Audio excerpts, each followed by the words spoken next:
Welcome to our Author Spotlight audio edition, Spilling Tea and Spinning Webs with Bette Aaron. For 10 years, Chris has had one directive: burn her father's criminal empire to the ground. He has spent her entire life trying to execute her.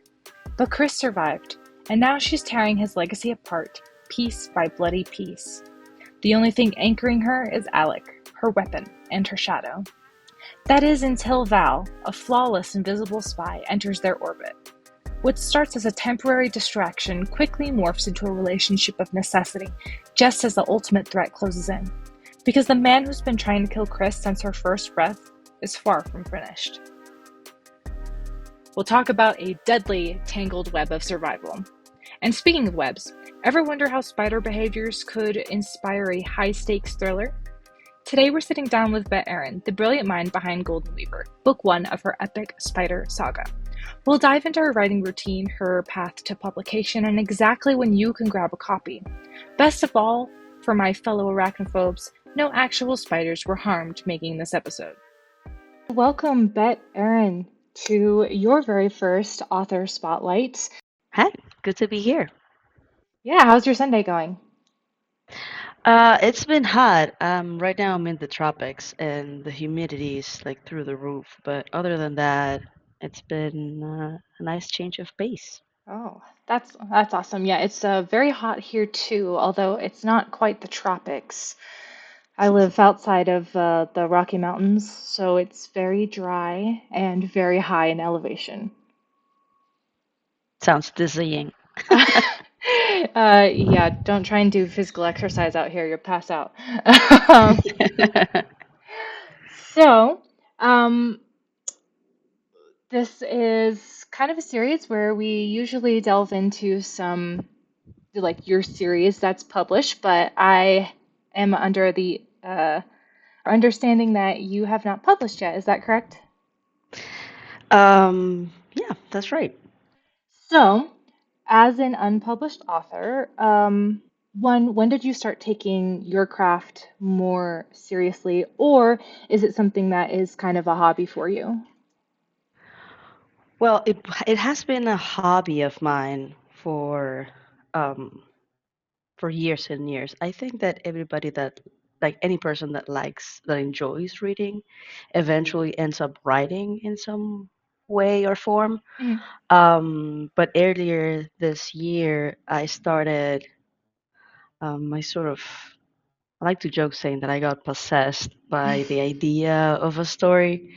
And that's when I started taking this whole thing more seriously. And it's been, I don't know, it's been like 6, 7 months since I started writing this series. Okay. Uh, and yeah, it went from something I sort of dabbled with and never got to finish any story into right now it's a finished book. And the second book is almost done. It's like 25,000 words short. And then I have the early drafts, um, sort of stream of thought, um, writing and outlining for 4 more books. Okay. Cool, cool, cool. So how you said you were kind of possessed, so what possessed you? Like how did your idea for the story start? Because people have all different stories about, what really inspired them to just start that first novel. And usually it's like this avalanche effect. As soon as they get like that idea and they start rolling with it, like it just keeps coming out. So for you, what was that moment? Well, the very first thing was I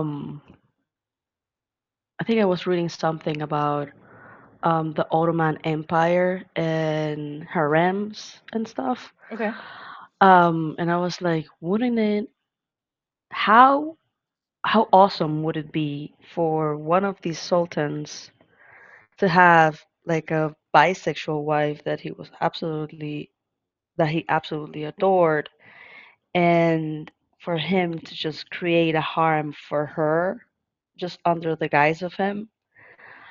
Um, it would be, first of all, obviously would not happen. This is complete fiction, but that was the very first idea that I had for the book. Just how in systems of patriarchal patriarchal oppression, such as those, Mhm. um, what would happen if people sort of bended or took advantage of the rules in a way that they would benefit someone else out of love, just taking that oppression and making it into something that that a woman could flourish into. So that's sort of where the whole thing stemmed out of. It's changed a lot from then, because then I started writing, and the once the characters started writing, like shining through, um, they were bigger than my initial ideas. So yeah, I've been possessed by their voices ever since. That's pretty cool. So, what would you say your genre is? Because I hear like a little bit of kind of like a little historical, but obviously there's like kind of a twist on it. Well, it's not that's one of the things that changed. It's not historical anymore, but it does take sort of the current um that's the question that always trips me up because it's It it usually has is. It usually is the yeah. question. I know if someone were to ask me, I'd be like, well, don't pigeonhole me. I don't know. Yeah, because it touches on a lot of things. It touches on like gender bias, of course, and Of course. it touches on systems of oppression, but not just patriarchy, also matriarchal systems in which um, just to juxtapose the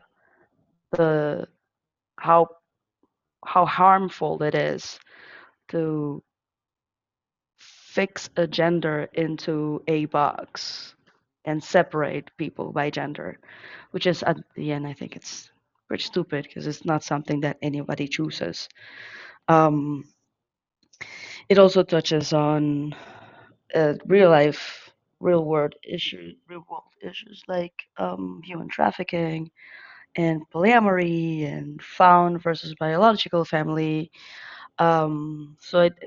To answer your question, there is no answer to your question Okay. right now, Okay. because it has romance, but romance is not the whole picture, and it Right. has political, but political is not the whole picture either. It has heist undertones, but that's not the whole genre either. So right now it's a Frankenstein Okay. of genres. Yeah. So I'll ask you this, is there any sort of magic in the book, or is it more kind of like you said, it's kind of like this mashup of different things? So there is no magic in it, but there is an undercurrent of semi-scientific mysticism. Okay. That's it's like a blend of neuroscience and cognitive science, mixed in with spirituality and sort of cosmology, and the idea of old, let's say, old cultures having knowledge that are not that are things that are not easily translatable into our modern life, but Hmm. not just because they're not translatable, it doesn't mean that they're not they don't cause things in us that we need. So, for example, there is a sort of ritual that one of the main characters goes through um, at a moment in which she has lost sight of who she is, and she comes through the other side of the ritual, like more connected to herself, um, and that sort of thing is like peppered into the series. Okay. Cool. Yeah. I always like when that main character has to kind of confront something and they go through some sort of, I don't want to say like religious experience, but kind of, like you said, like spiritual experience, and they come out of that and like finally have this clarity, because I feel like a lot of Hmm. us wish that we went through an experience like that, and then all of a sudden all of life's problems were clear to us and we're like, sweet, Yeah. we can move on, we're healed. And unfortunately that's not how it works for us, but we can Yeah. impart that on our characters, which is nice. So Yeah. yeah. um so would you say is there one main character in the series, or is it like dual? Are there multiple points of view? So there's 3 points of view for the three sort of main characters, but the story, like the spine of the story, is connected through Chris and what she goes through. Okay. Um, like all the main plot points and all the main um, sort of points of drama, I like to call them, are connected to her. Okay. But there's also Osman and Val. Osman is a male name, and Val is female. So I have two female main characters and one male main character. And the interaction between the three of them and their perception of each other is part of what I think makes the book um, sort of interesting to read. Mm. Yeah. So it's interesting to have the dynamic of the trio. And usually I feel like the trio, I mean, I guess I'm coming from limited experience. My own book has a trio in it, and it's Hmm. two males and a female. And then if Hmm. you think about like Harry Potter, you've got two males and a female. So it's always interesting to have, I feel like, the two feminine characters in the Hmm. trio, because Hmm. I mean, I haven't read your book, so I don't know. But I usually feel like when you have two female characters, there's like a lot more introspection, because we're usually a little bit more, we pick up on the details a little bit, we like reflect a little bit deeper, usually than a Hmm. male protagonist does. Hmm. Yeah, there's a lot of sort of gender bending a little bit for in the book, just because um, I wanted to break some with some of the sort of the expectations of a romantic Yeah, the stereotypes. relationship. Yeah, the stereotypes, of course, that's the word. It is the heat is coming to me. Um, but yeah, part of the things that happen throughout the book and that the reader gets to experience is how Osman is more of like his main desire is to support Chris, and he's doing everything that she needs him to do in a system in which she can't do it herself, just because she's a woman. Hmm. And Chris is the driver of the whole dramatic arcs throughout the entire series, but especially in the first book. And then Val is sort of the entry point for the reader into this web of um, business insight and espionage and political thrill and this whole hidden society and hidden island slash nation and all of its people. And would you say, so I know you mentioned kind of like the Ottoman Empire, and I know it doesn't take place in that time frame, but does the story take place on like Earth, or is it like another world but obviously we see a lot of the reflections of our own society in there. It's contemporary up to like it's contemporary with a fictional nation. Okay. So Okay. yeah.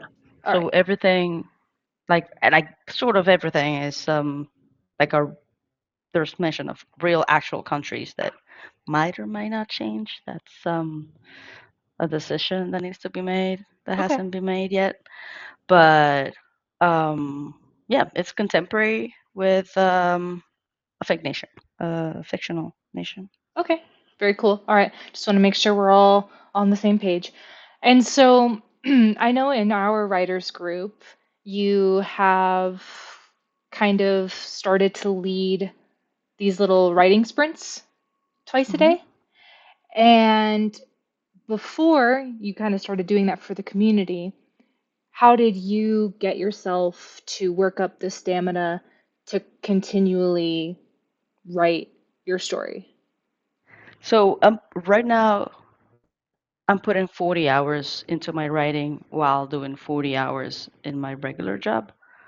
And the way that I do that is I wake up 2 hours before I have to. I work from home, so that actually helps me quite a bit. So instead of just waking up 10 minutes before I have to log into work, I wake up 2 hours before and I write those 2 hours. Within those 2 hours, I can be either writing or, sorry, doing research or trying to fix some no plot issue, Hmm. or I'm just devoted to my writing as my craft. I just think that instead of this being just something that I do for fun, this is my business. Yeah. So those 2 hours before work and then 2 hours after work, that makes it that gives me like 20 hours per week Yeah. within the big weekdays. And then over the weekend, I usually um, devote myself entirely to writing, researching, um, mapping out the book, or otherwise doing something that has to do with that. So my biggest problem has not been to make the time to write.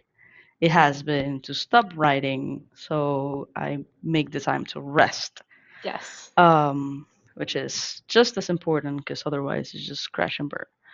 For sure. For sure. Yeah. I a lot of people have a hard time trying to fit it into the day, but um,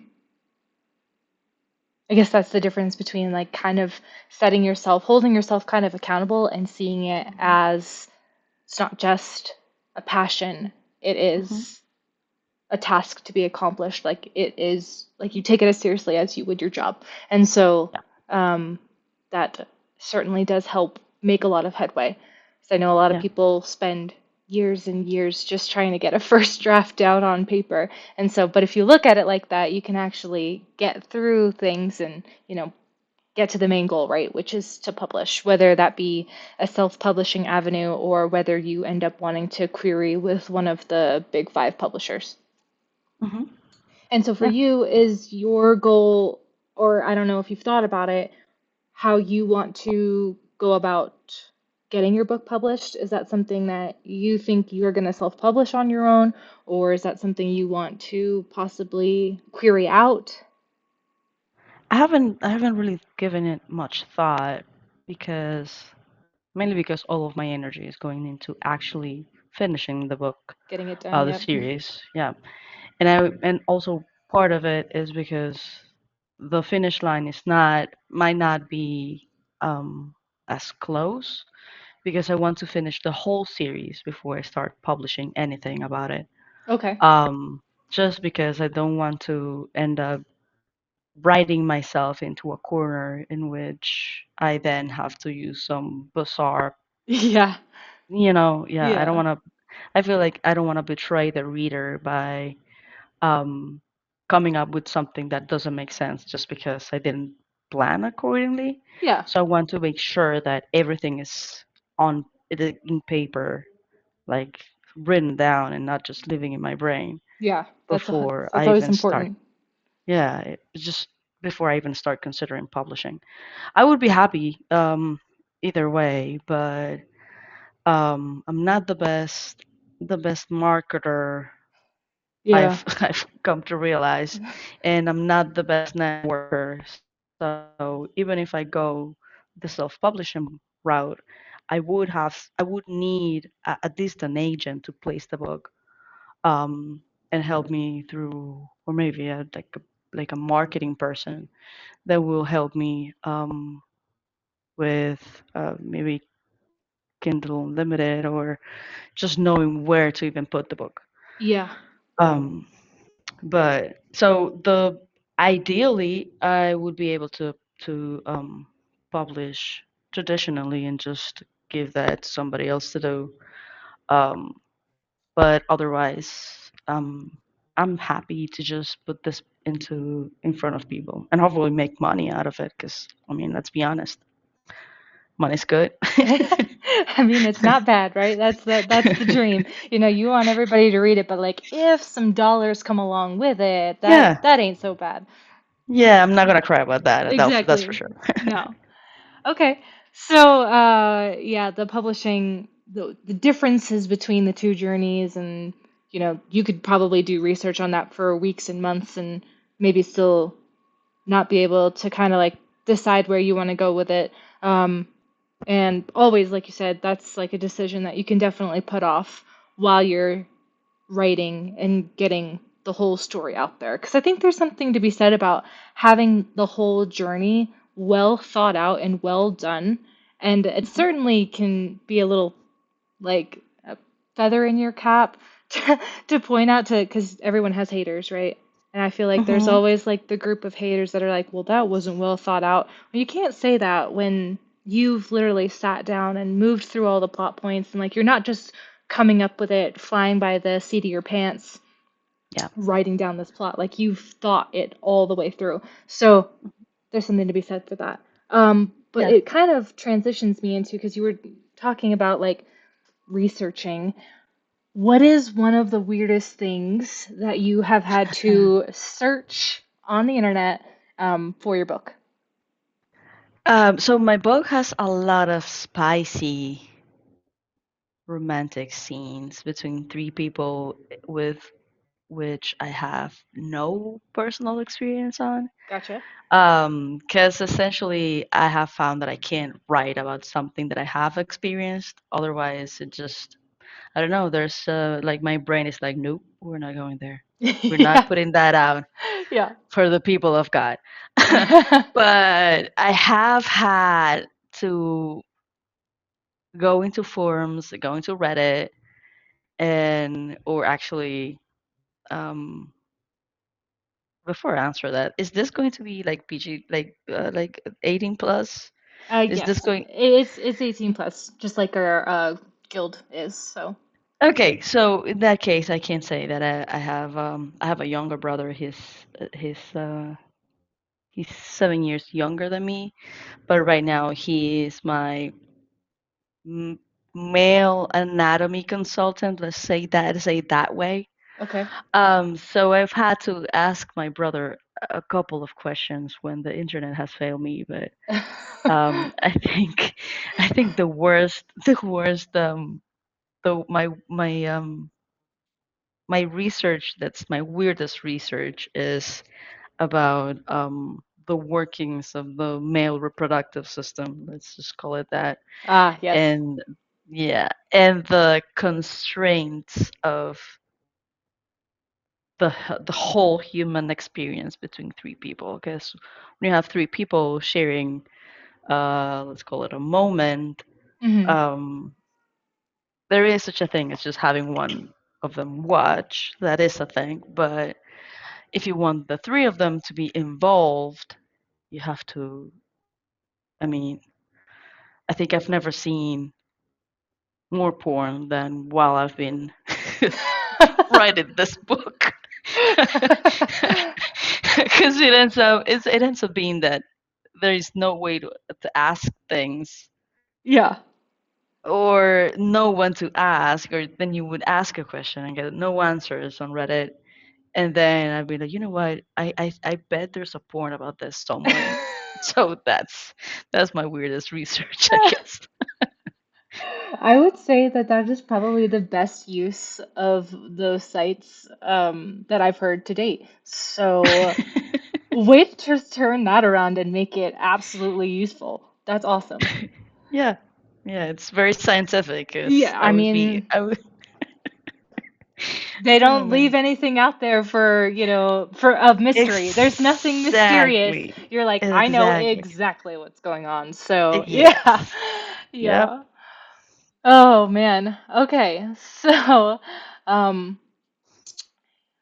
I'm interested to hear your pitch here. So, I came up with this question when I was talking to my husband the other day, and you always hear those questions that people are like, well, if you were stranded on an island, what three books would you bring with you?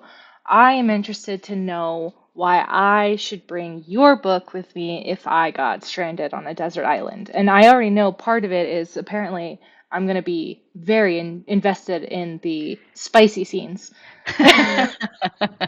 Hopefully, yes. Well, other than that, there's a lot of planting within the whole series. So the absolute final arc of the book um, is references a lot of things into that from book one, book two, from throughout all of the books. Mhm. Um, and it's very like the whole series is like a one big book, and actually it happens over the course of 1.5 or 2 years, and we're talking about almost seven like 750k words. Okay. Wow. um yeah, so even while you when you reread the book, you're going to keep finding things, just mentions of something that happened in mentions of something in book two that ends up paying off on book six or book five. And the fact that there is, even though the series starts with the resolution of a huge thing. I don't want to spoil it, but Yeah, it no starts with the spoilers. resolution of, yeah, it starts with the resolution of a huge thing. It ends up that the thing is not actually resolved until book five, and then the way it's resolved on book five is so it's underwhelming from the character's point of view, but it's underwhelming because by then she doesn't care about it anymore. Like Okay. she has bigger fish to fry. Nice. But then there's something that also happens in book one that ends up being like the actual reason behind it, which the characters had misrepresented throughout 6 books, is actually a whole different thing. So there is a lot within the series that, like, a lot of it's Easter eggs. It's just like plants of things that end up paying up much much into the future. So it's like you're gonna have and it's also 6 books. So I Okay. mean, take the whole bunch. Take And then take them all with me. Yes. yeah, exactly. I mean, it's a series of books, so you instead of taking just three, you just took 6. Yeah. We'll take Magic the of numbers. we'll take the whole iPad and the digital collection. Or the e-reader, whatever has a battery that lasts longer. Because you got to wait until you get rescued on a deserted island. So if you've got nothing but time, you also don't want to run out of battery. Oh, So yikes, that's right. I don't know. It's kind of like a toss-up because like you could also double a book as a weapon. It just depends on how thick they are. So I don't know. I guess you just have to go through the pros and cons there. But I am now definitely interested in reading it for sure. So that sounds like a great time. All right. Nice. So, as far as your writing routine or your writing environment goes, do you listen to music? Do you listen in silence? Do you just like kind of ambient noise? What is your process when you're sitting down to write? So I have ADHD, so the I, the absolute silence makes it so I can't concentrate on anything. Okay. Um, but music in a language that I can understand also makes it so I can't concentrate enough on what I'm writing because I'm getting like all wounded up in the music. Yes. So what I found is that um, I usually have some lists on either Spotify or YouTube or whatever about like hypnotic sort of orchestral meditative sort of music with string and wind instruments. Like lately, my latest obsession has been like Rumi devotionals, even though I don't know Arabic, but the voices and the music and the cadence of it works really well to keep me grounded in whatever it is I'm writing. And it also depends on the type of scene that I'm writing, because sometimes I'll be just having like Spotify on shuffle or whatever, and then one specific song gives me an idea a for a scene, and then I would just loop that song and repeat it while I crank out 5,000 words of that scene. Um, which usually the payout for that is really great. Um, but that's the thing with ADHD, because if you can trigger that hyper focus, you really have to milk it. Um, and the payout is great. I'm not gonna lie. Yeah. I don't have ADHD, but I do find that if it is too silent, my mind does wander.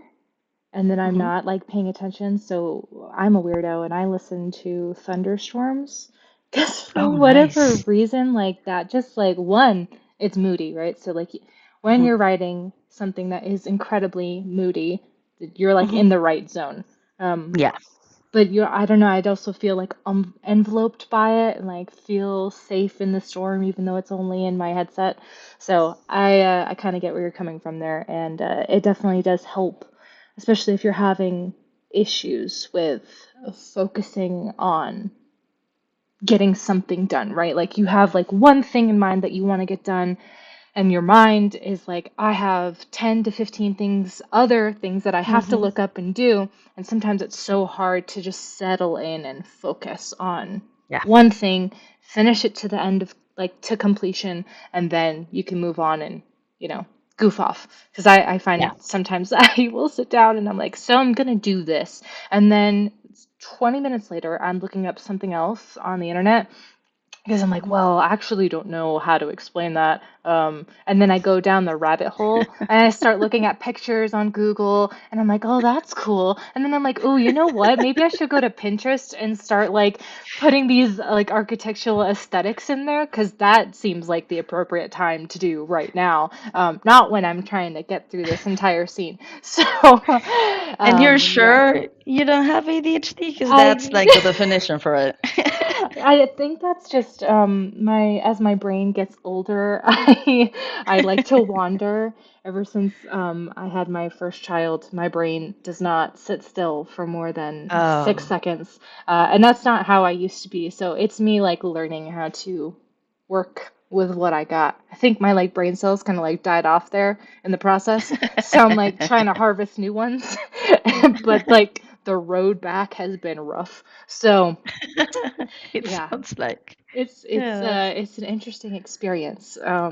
It's great. It's awesome. And I didn't set that up to like advertise that very well, but with all said and done, it can't be good.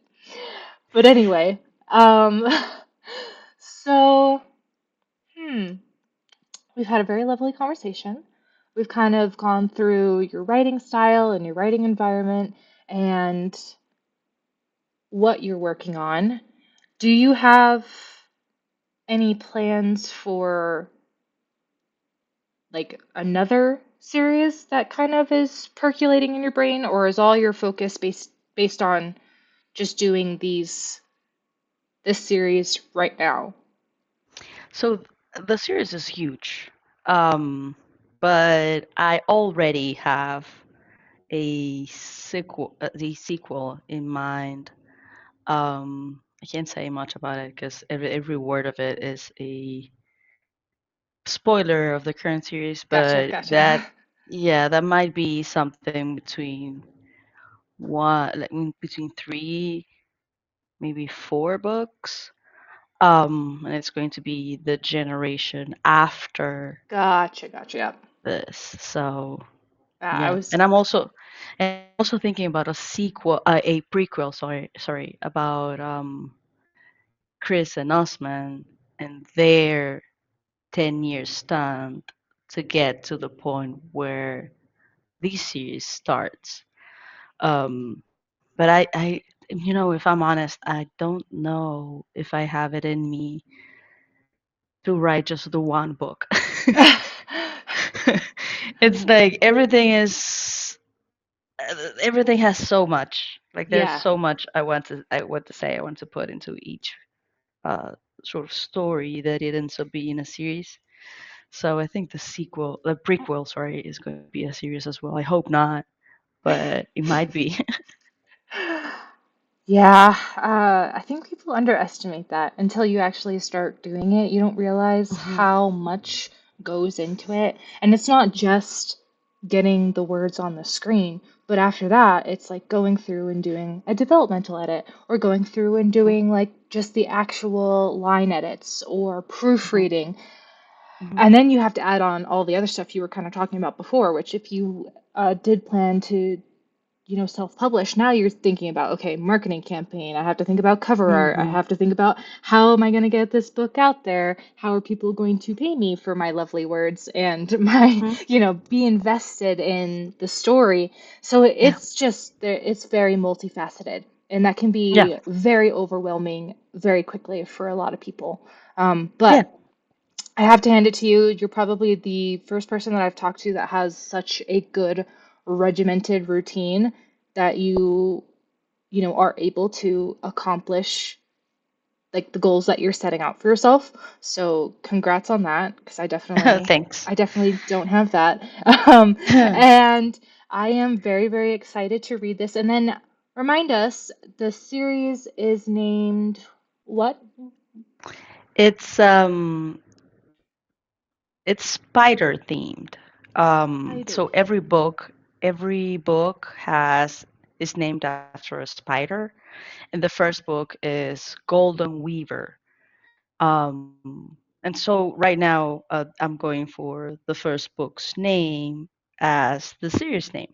Okay. So it's The let's say it's the Golden Weaver The series. Golden So Weaver series. I like it. Weaver, yeah, Yeah. yeah. Um, I did not know that about the spider thing, and that might have changed my perspective. Do spiders play a significant role, or are they more symbolism? So it's more the symbolism, but I Okay. might add some spiders. I still don't know. I still haven't like the jury's out on that. But Okay. the idea is that spiders pick a spot and they just create something like this tangle of webs Yeah. to get their prey, and they just sit and wait. But not all spiders do that. Some spiders actually hunt their prey. Some spiders create this sort of big decoys and move them to sort of sh- scare predators away. Some spiders are actually social. Most spiders are very individualistic, but some spiders are actually social, and they have sort of matriarch are called. It was that word always trips me up. Yeah. But yeah, they have the systems in which females hold all the powers, at least like sort of like bees. Yeah, yeah, yeah. Um, and there's also spiders that are just randomly in your house and could kill you. So all of those play a part into all of the books. Um, but yeah, it's mostly symbolism right now. Well, I like that. That does sound a little delectable. Although it did Mm. unlock some of my arachnophobia, because now I'm going to be thinking Yeah. about spiders that are trying to hunt me in the house. Um, Especially when they like butt rappel down from the ceiling and they're just like, "Hi, I'm here." And you're like, "Oh my God, Oh, no. I wasn't ready. Can't you go back to your corner?" Um but yeah, I love the way that you kind of explain that, and that is it was very poetic, very beautiful.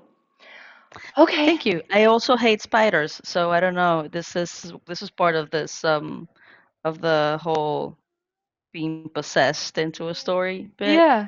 Because I trust me, I have no love for spiders. But that's how these guys want their book named. So what can I do? Just Yeah. yeah. Hey, they chose it. They chose it, not you. Yep, You just that's gotta right. go. You gotta give them what they asked for. Yes.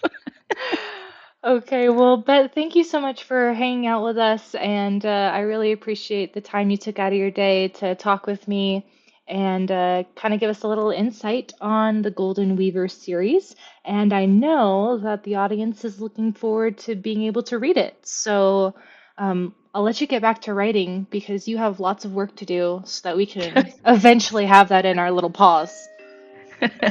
That's right. And thank you for bringing me up here. It's Yeah. And that wraps up our conversation with the wonderful Bette Aaron. I don't know about you, but I am officially tangled in the web of the Golden Weaver universe, and I cannot wait to see this book hit the shelves. If you want to keep up with Bette's publishing journey and get updates on exactly when the series drops, make sure to check out the links in our show notes. We have links to her TikTok and Instagram right there for you. So thank you so much for hanging out with us today. And if you enjoyed this episode, please leave us a review, hit that subscribe button, and share this with a fellow book lover. Until next time, keep reading, keep creating, and remember, no matter how many legs your problems have, you can always weave your way through them. See ya!